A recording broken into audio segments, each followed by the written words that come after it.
은혜교회에는 사명선언이 있습니다. 사명선언이 뭐죠? 예수 그리스도의 제자가 되어 세상의 변화를 주도해가는 교회가 되는 것입니다.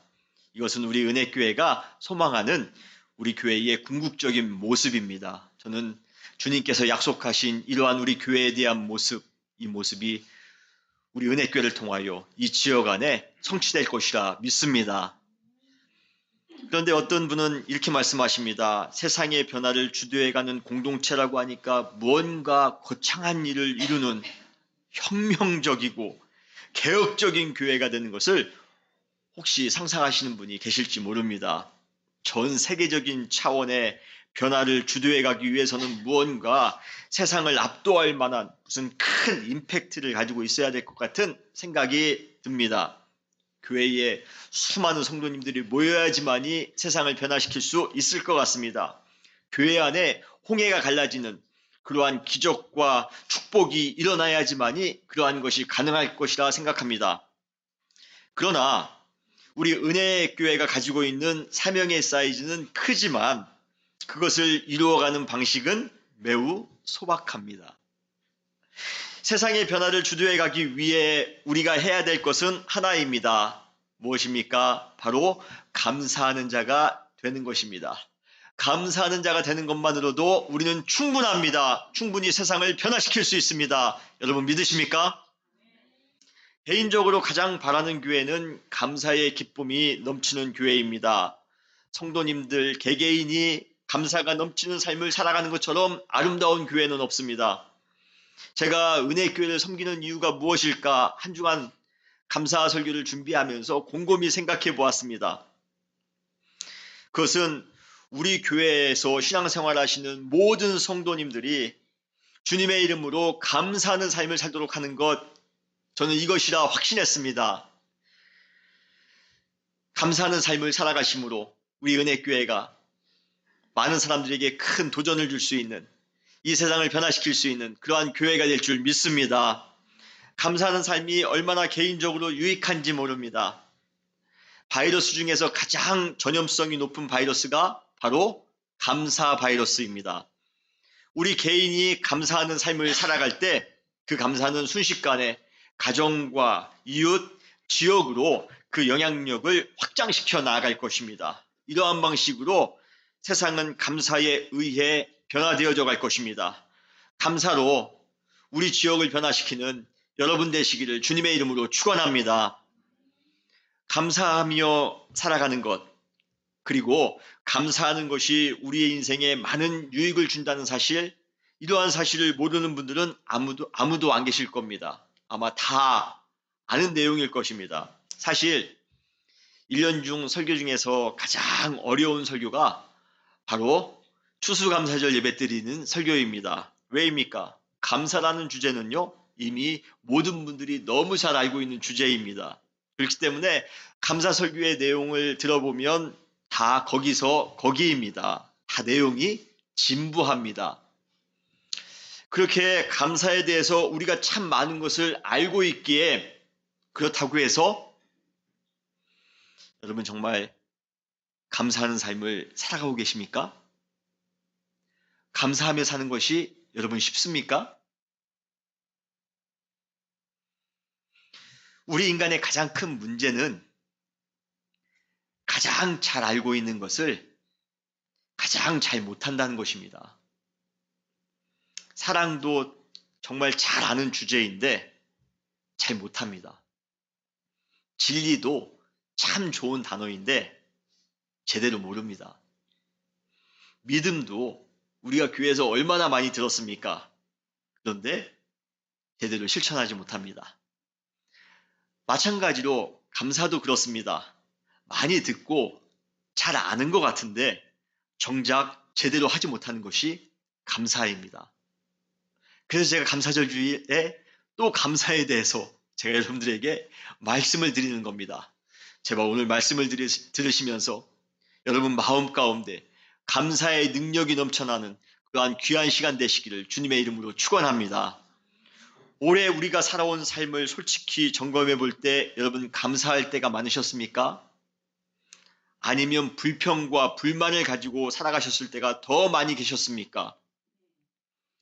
감사하면서 살고자 하는 그러한 인간의 본연의 마음과 불평과 불만을 갖게 만드는 모진 현실 사이에서 극한 대립이 있습니다. 그런데 그 극한 대립의 승자는 누구입니까? 항상 투자입니다. 불평하며 살아갈 때가, 불만하며 살아갈 때가 더 많이 있다는 것이에요. 건강의 문제 때문에 불평이 있습니다.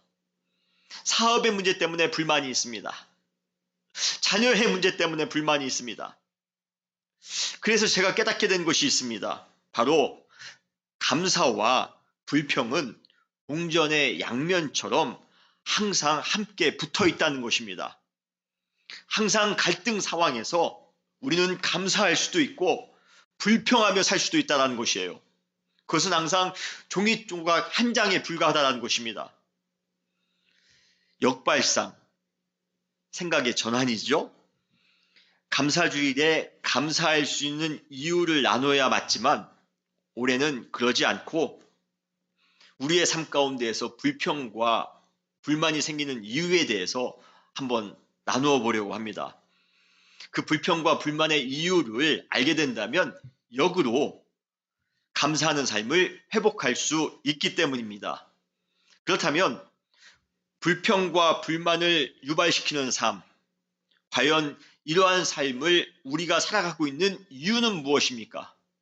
여러분 삶 가운데 감사해야지 맞는데 우리가 그걸 다 알고 있는데 감사하지 못하고 불평과 불만으로 살아가는 그 이유가 무엇일까요? 예, 우리 권사님 제가 말씀하기도 전에 답을 말씀하셨네요. 첫째로 감사하지 못하는 이유는 만족을 모르는 인간의 욕심 때문입니다. 인간의 욕심은 구멍난 항아리 같아서 그 항아리를 채울 방법이 도저히 없습니다. 이 세상에는 우리의 욕구를 자극하는 것이 너무나 많습니다. 재물만 넘치면, 돈이 있으면 만족할 것이라 생각했는데 자녀까지 잘 돼야 됩니다. 돈도 있고 자녀도 잘 되면 만족할 것이라 생각했는데 이제는 건강도 좋아야 됩니다. 건강도 좋으면 만족할 것이라 생각했는데 권력과 명예도 있어야 됩니다.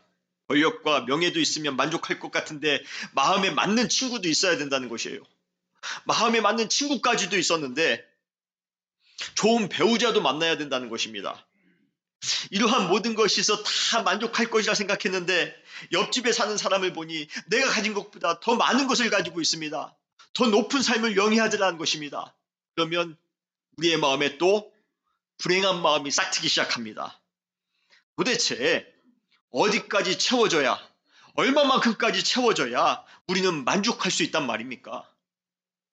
그리고 그러한 인생의 다양한 욕구를 하나도 빼놓지 않고 이루는 것이 정말 가능한가 말입니다.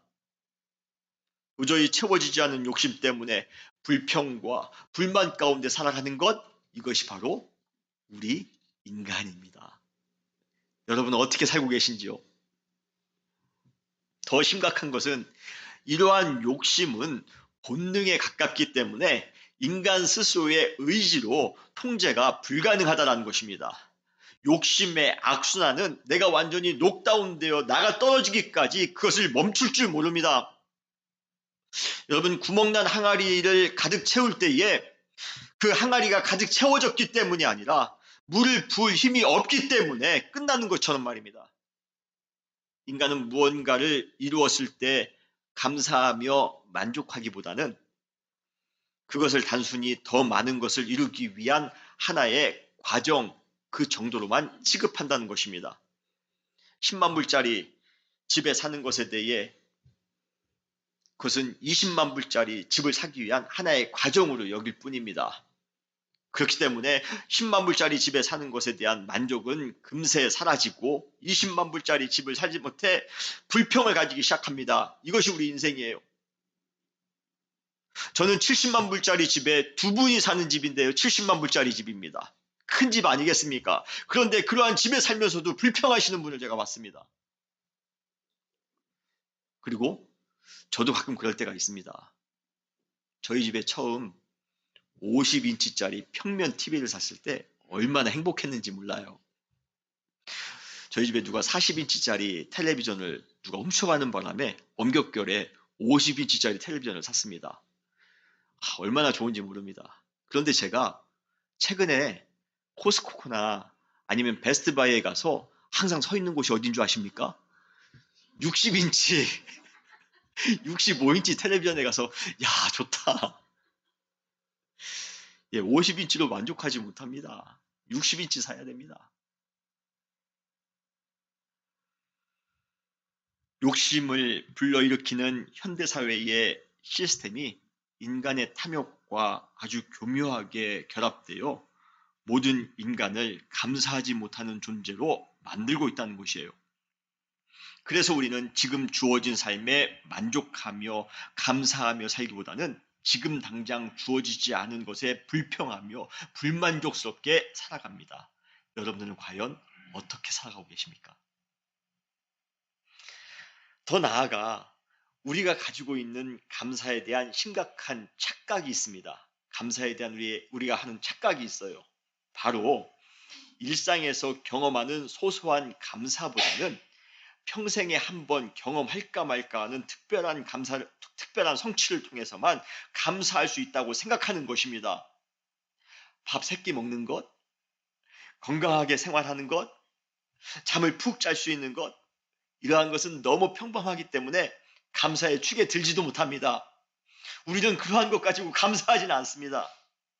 감사하라면 적어도 대기업에 취직을 하는 것, 암병이 낫는 것, 사업을 크게 성공하는 것 정도는 되어야지만이 우리는 감사로 생각한다는 것입니다. 여러분도 그러십니까? 그러나 감사는 무언가 거창한 것 속에 비밀스럽게 숨겨져 있는 것이 아니라 우리의 일상 속에서도 얼마든지 찾을 수 있도록 드러나 있다는 것입니다. 전도서 5장 18절에 보면 사람이 하나님께서 그에게 주신 바 그 일평생에 먹고 마시며 해 아래서 하는 모든 수고 중에서 낙을 보는 것이 선하고 아름다움을 내가 보았나니 이것이 그의 몫이니라 라고 말씀하고 계십니다. 우리의 가장 일상적인 삶의 모양, 밥을 먹고 커피를 마시고 친구와 만나 대화하고 전화하고 평상시에 직장에서 일을 하고 하는 그러한 것 속에 선하고 아름다운 것이 있다는 것입니다. 그래서 우리는 감사를 찾기 위해 높은 산이나 깊은 바닷속을 탐험할 필요가 없습니다. 특별한 모험을 하거나 목숨을 건 여행을 할 필요도 없습니다. 우리의 일상에 널려있는 그러한 것이 감사의 조건들입니다. 마음의 문만 조금만 열어보신다면 얼마든지 쉽게 찾을 수 있는 곳에 감사가 널려 있습니다. 우리는 그러한 일상의 모양에 만족할 때 우리는 감사의 삶을 살아갈 수가 있는 것입니다. 그래서 성경에서는 우리에게 뭐라고 말씀하십니까? 범사에 감사하라. 특별한 때에 감사하라고 하지 않았습니다. 뭔가 기가 막힌 일들이 우리 가운데, 기적적인 일들이 우리 가운데 생겼을 때 감사하라고 말씀하신 것이 아니라 범사에 밥을 먹는 순간에 편안하게 잠자리에 눕는 그 순간에 성도님들과 만나 소소하게 신앙의 삶을 나누는 그 순간에 자녀들을 키우는 그 순간에 매일같이 하는 그러한 설거지를 하는 그 순간에 사람들에게 아는 분들에게 문자를 보내는 그 순간에 감사하라. 범사에 감사하며 살아가시는 여러분 되시기를 주님의 이름으로 축원합니다. 다니엘이 활동했던 시대 그는 자신의 인생 대부분을 바벨로니아에서 보냅니다. 이스라엘 사람인데요. 바벨로니아에서 보냅니다. 왜요? 이민을 왔냐고요? 아닙니다. 자신의 나라가 바벨론에 의해 멸망한 후 지금 포로로 끌려와 있는 것입니다. 나라도 망했습니다. 포로로 끌려왔습니다. 포로 생활에 불편한 것이 얼마나 많이 있는지 모릅니다. 거기에 왕은 이상한 조서를 내려 자신 외에 다른 신에게 예배하는 자는 다 죽이겠다라고 말합니다. 한마디로 생활의 자유도 없고 종교의 자유도 완전히 박탈당한 그러한 삶을 살아가는 것이 바로 이 다니엘이었습니다. 얼마나 감사하기 힘듭니까? 얼마나 감사하기 힘듭니까? 그런데 다니엘은 그 상황 속에서도 일상적으로 해왔던 감사를 잊지 않았습니다. 다니엘서 6장 10절에 보면 다니엘이 이 조서에 왕의 도장이 찍힌 것을 알고도 자기 집에 돌아가서는 윗방에 올라가 예루살렘을 향해 창문을 열고 전에 하던 대로 하루 3번씩 무릎을 꿇고 기도하며 그의 하나님께 감사하였더라. 그는 매 일상 가운데 하던 대로 감사하며 살았습니다.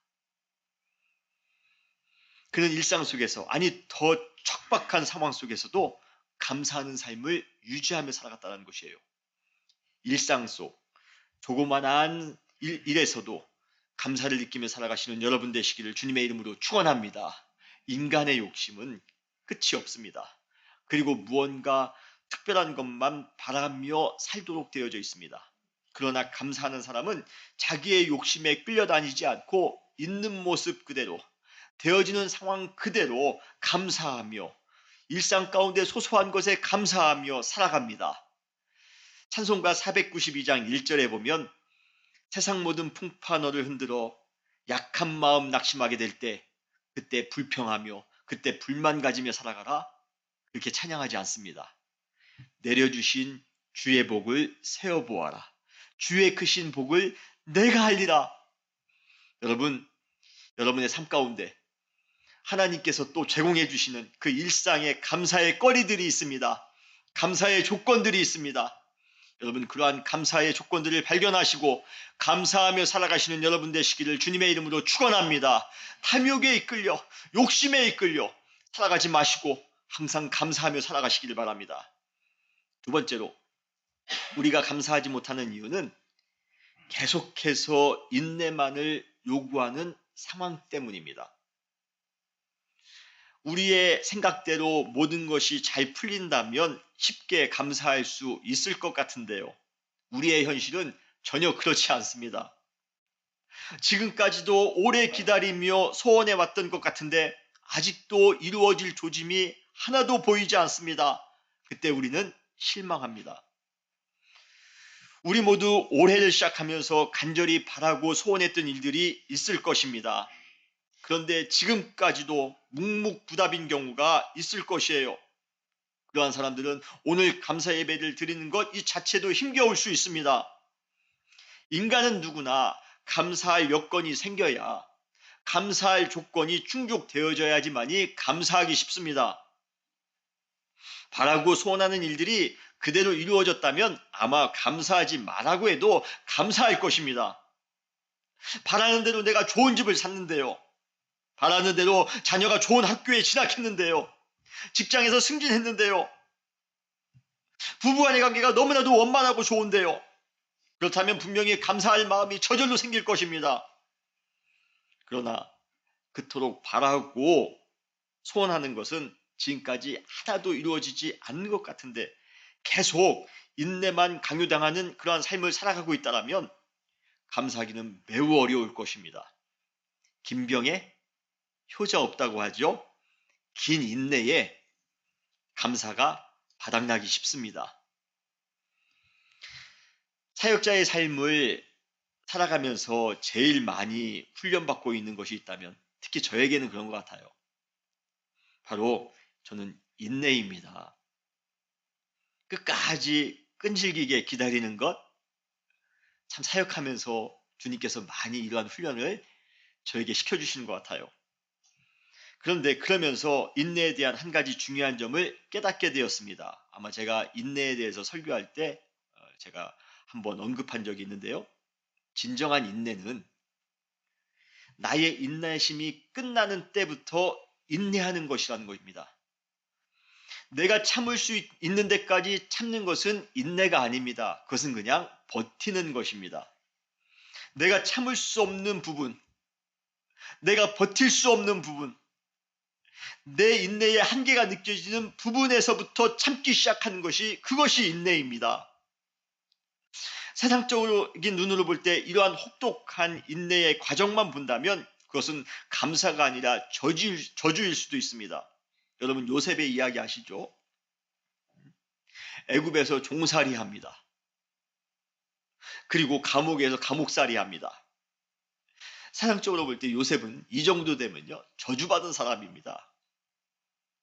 그러나 인내하기 힘든 상황 속에서도 그는 끝까지 인내하였기에 인생에서 가장 아름다운 열매를 맺을 수 있었던 것입니다. 이 세상에서 가장 아름다운 감사, 값진 감사는 인내의 한복판에서 하는 감사입니다. 여러분 믿으십니까? 인내의 상황 속에서도 감사할 수 있다는 것은 축복이며 동시에 신비입니다. 이것은 세상 사람들이 절대로 흉내낼 수 없는 신앙인들만이 가질 수 있는 특권적인 감사입니다. 인내 중에서도 감사하는 사람을 이길 수 있는 사람은 이 세상에 아무도 없습니다. 물론 바라고 소원하는 일이 잘 이루어져서 감사할 수 있다면이야 얼마나 좋겠습니까? 그러나 대부분의 경우 제때 바라는 것이 이루어질 수 있도록 인생이 우리에게 배려해 주지는 않습니다. 인생 전체를 볼 때 형통한 삶을 살기보다는 인내를 요구하는 삶을 살아갈 때가 훨씬 더 많이 있습니다. 여러분 그때마다 불평하며 원망하며 사시겠습니까? 그리 아니하실지라도 오늘 우리 찬양팀이 찬양했죠? 그리 아니하실지라도 인내 속에서 감사를 일구며 살아가시는 여러분 되시기를 주님의 이름으로 축원합니다. 인내의 상황 속에서도 감사하는 경지에 오르는 사람은 그것이 이루어지든 이루어지지 않든 상관없이 내면에 깊어진 것으로 인해서 인생은 아름다워질 것입니다. 그래서 야고보서는 이렇게 우리에게 말씀하고 있습니다. 야고보서 1장 4절에 인내를 온전히 이루라. 이는 너희로 온전하고 구비하여 조금도 부족함이 없게 하려 함이라. 인내하며 감사하며 사는 사람은 온전하게 된답니다. 준비된 자가 된답니다. 그리고 부족함이 없는 아까 우리가 말씀드린 대로 욕심은 항상 부족함이 있는 것을 우리 가운데 강요하지만 인내를 통하여 온전히 구비된 사람은 부족함이 없는 삶을 살게 될 것입니다. 하박국 3장 17절로 18절에 보면 비록 무화과 나뭇잎이 마르고 포도나무에 열매가 없으며 감람나무에 소출이 없으며 밭에 먹을 것이 없으며 우리의 양이 없으며 외양간에 소가 없을지라도 나는 여호와로 인하여 즐거워하며 나는 구원의 하나님으로 인하여 기뻐하리로다. 추수감사 예배를 드립니다.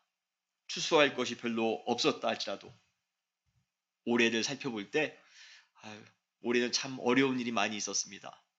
올해는 참 기도의 제목이 빨리 응답이 안 돼서 참 힘들었습니다. 추수한 것이 별로 없다 할지라도 인내함으로 감사할 수 있는 사람은 세상의 변화를 주도해 나갈 수 있는 주역이 될 수 있다고 저는 믿습니다. 내가 원하는 것이 아직 이루어지지 않았다 할지라도 끝까지 감사하시길 바랍니다. 여러분 끝날 때까지 끝난 것이 아닙니다. 올해는 지금 추수감사절로 끝난 것이 아닙니다. 앞으로 한 달이라는 시간이 우리에게는 더 있습니다. 하나님의 기적을 이루기에 이 한 달은 너무나도 충분합니다. 끝날 때까지 끝난 것이 아닙니다. 부흥하기 위하여 이 한 달이라는 시간은 충분합니다. 여러분 감사하는 자는 결정적인 순간에 승리할 것입니다. 감사하는 자는 결정적인 순간에 하나님의 능력을 맛보게 될 것입니다. 또한 감사하는 하나님의 사람들이 되시기를 주님의 이름으로 축원합니다. 세 번째 우리가 감사하지 못하는 이유는 상처난 인간 관계 때문입니다. 우리가 삶을 살아가면서 또 인생을 여러 가지로 경험하면서 한 가지 깨닫게 되는 사실이 있습니다. 그것은 서로 인간관계를 잘 유지하는 것이 결코 쉽지 않다는 것입니다. 친구나 이웃, 심지어 가족이나 성도의 관계에서 오는 상처는 감사의 마음을 순식간에 사그라지게 합니다. 교회 사역을 하면서 제가 가장 슬펐던 때가 있습니다. 저는 열심히 교회 사역을 하면 모든 사람이 저를 사랑하며 존경해 줄 것이라 생각했습니다. 그래서 정말 열심히 사역했습니다. 그런데 어느 때는 그것이 착각일 때가 있더라고요. 가끔 저를 오해하는 사람도 생기고 가끔은 저를 떠나는 사람도 있더라는 것입니다. 그때마다 제 안에 있는 감사의 탱크가 텅텅 비는 것과 같은 느낌을 가질 때가 있습니다. 그래서 배운 것이에요. 인간 관계에서 오는 상처가 감사하는 삶을 사는 것에 아주 큰 걸림돌이다 라는 것을 제가 배우게 됐습니다. 여러분, 저 미워하거나 저 오해하지 마시기를 바랍니다. 사랑해 주시는 여러분 되시기를 주님의 이름으로 축원합니다. 그거 힘들어요. 예, 그 관계가 무너지는 것이 정말 얼마나 힘든지 모릅니다. 여기 계신 분들은 그런 분들이 한 분도 안 계실 것이라 믿습니다. 여러분, 누군가를 생각할 때 불평과 불만이 생긴다면 지금 그 사람은 최악의 인생을 살아가고 있는 것입니다. 여러분 마음에 불평하는 사람, 미워하는 사람이 있습니까? 여러분 인생은 지금 최악입니다. 그러나 누군가를 생각하면서 감사하는 그런 마음이 생긴다면 여러분은 지금 행복한 사람입니다. 사도 바울은 편지를 통해 사도 바울의 편지를 보면 참 인상적인 내용이 나옵니다. 그것은 바로 그가 그의 편지를 받는 교회의 성도들을 생각하면서 감사하는 마음을 가졌다는 것입니다. 빌립보서 1장 3절에 보면 내가 너희를 생각할 때마다 나의 하나님께 감사하며, 골로새서 1장 3절에 보면 우리가 너희를 위하여 기도할 때마다 하나님 곧 우리 주 예수 그리스도의 아버지께 감사하노라. 골로새서 성도들을 생각할 때마다, 빌립보 성도들을 생각할 때마다 감사하는 마음이 생겼다는 것입니다. 여러분 이 얼마나 큰 축복입니까? 성도 간에 감사하는 관계가 될 때, 서로 감사하는 관계가 될 때 그 교회에는 큰 감동이 넘칠 줄 믿습니다. 우리의 가정, 우리의 성도님 서로 용서하며 사랑함으로 감사를 회복하며 살아가시는 여러분 되시기를 주님의 이름으로 축원합니다. 우리 다 같이 한번 인사 한번 하실까요? 당신을 사랑하기에 나는 감사합니다. 웅얼웅얼 하지 마시고요. 예, 그러신가요? 당신을 사랑하기에, 우리 성도님을 사랑하기에, 우리 장로님과 권사님을 사랑하기에, 우리 목사님을 사랑하기에 나는 감사합니다. 여러분 이러한 감사가 여러분 오늘 추수감사절을 통하여 넘치시기를 주님의 이름으로 축원합니다. 감사하는 자가 되라. 인간의 욕심으로 허황된 삶을 꿈꾸는 것이 아니라 일상의 모든 소소한 일에 감사하며 살아가시기 바랍니다. 내가 아직 원하는 것이 이루어지지 않았다 할지라도 끝까지 인내함으로 감사하시기 바랍니다. 나에게 상처를 준 사람이라 할지라도 그 사람을, 그리고 그 사람뿐만 아니라 모든 사람을 사랑함으로 감사하시기를 바랍니다. 그때 우리는 비로소 감사하는 자가 될 수 있습니다. 감사가 희소한 시대를 우리는 살아가고 있습니다. 이러한 시대에 감사하는 마음으로 살아가는 것 그 자체가 삶의 경쟁력입니다. 돈 있는 사람이, 권력 있는 사람이, 명예 있는 사람이 이 세상을 변화시킬 거라고요? 아닙니다. 감사하며 살아가는 사람이 이 세상을 변화시킬 수 있습니다. 그래서 우리는 감사하는 사람이 되어야 되는 것입니다. 그러나 우리의 의지로 감사할 수 있는 마음이 생겨날 수 있다면 얼마나 좋겠습니까? 우리가 마음먹은 대로 내가 감사할 것이야. 그래서 감사할 마음이 막 생겨날 수 있다면 얼마나 좋겠습니까? 그런데 아까 말씀드린 것처럼 우리의 의지로 감사하는 삶을 지속해 나갈 수가 없다는 것입니다. 우리가 아무리 의지를 갖는다 할지라도 감사할 마음이 생기지 않을 수 있다는 것입니다. 우리의 의지로 감사할 수 있는 한계치가 분명히 있습니다. 그래서 우리는 감사하는 사람이 되기 위해 우리에게 꼭 필요한 것이 있습니다. 그것이 무엇입니까? 바로 우리는 그리스도의 평강이 필요한 것입니다. 믿으십니까? 오늘 그래서 본문 골로새서 3장 15절 이렇게 말씀하십니다. 그리스도의 평강이 너희의 마음을 주장하게 하라. 너희는 평강을 위하여 한 몸으로 부르심을 받았나니 너희는 또한 감사하는 자가 되라. 할렐루야. 그리스도의 평강이 우리 가운데 임하는 순간 우리는 감사하는 사람이 될 수 있습니다. 그러한 감사하는 사람이 주 예수 그리스도의 평강을 통하여 감사하는 사람이 되시는 여러분 되시기를 주님의 이름으로 축원합니다. 이 구절에 나오는 평강, 이 평강의 원천은 예수 그리스도입니다. 그래서 우리는 이 평강을 그리스도의 평강이다라고 우리는 부르고 있는 것입니다. 이 평강은 세상에서 얻을 수도 없고 이 세상이 흉내낼 수도 없습니다. 그래서 이 평강은 신비이며 능력입니다. 그러기에 이 평강은 우리가 할 수 없는 것을 할 수 있도록 해줍니다. 이 평강이 임하는 순간 우리는 우리의 본능인 욕심에 따라 사는 것을 과감히 포기할 수가 있는 것입니다. 세상이 줄 수 없는 엄청난 평강을 우리는 맛보았기에 그 그리스도의 평강을 우리가 맛보았기에 지금 당장 현실적인 문제가 해결되지 않는다 할지라도 그리 아니하신다 할지라도 우리는 넉넉히 인내하며 감사하며 살아갈 수가 있는 것입니다. 그리고 관계의 상처로 인해 내 감정이 좌지우지되는 것이 아니라 오히려 주님의 평강으로 인해 사랑의 힘을 갖고 살아갈 수가 있는 것입니다. 결국 그리스도의 평강은 지금까지 우리를 감사하지 못하도록 만들었던 모든 이유들을 감사할 수 있도록 만드는 그러한 힘이며 능력인 것입니다. 그래서 우리의 마음이 그리스도의 평강으로 가득 찰 때 우리는 그때 비로소 감사하는 사람이 될 수 있는 것입니다. 추수감사절 예배입니다. 추수감사절 예배 우리가 마음껏 감사하기를 원하지 않습니까? 그러기 위하여 그리스도의 평강, 그 신비한 평강이 여러분 마음 가운데 가득 참으로 여러분들의 마음을 주장케 되기를 주님의 이름으로 축원합니다. 이제 올해가 한 달밖에 남지 않았습니다. 이제 감사하면서 한 달을 사셔야죠. 불평하며 불만하며 살아가지 마시기 바랍니다. 감사하며 사시기 위하여 그리스도의 평강이 여러분 마음 가운데 가득 차셔야 됩니다.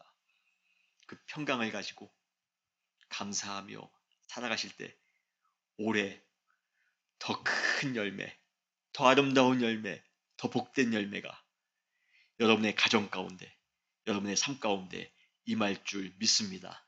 다시 기도하시겠습니다.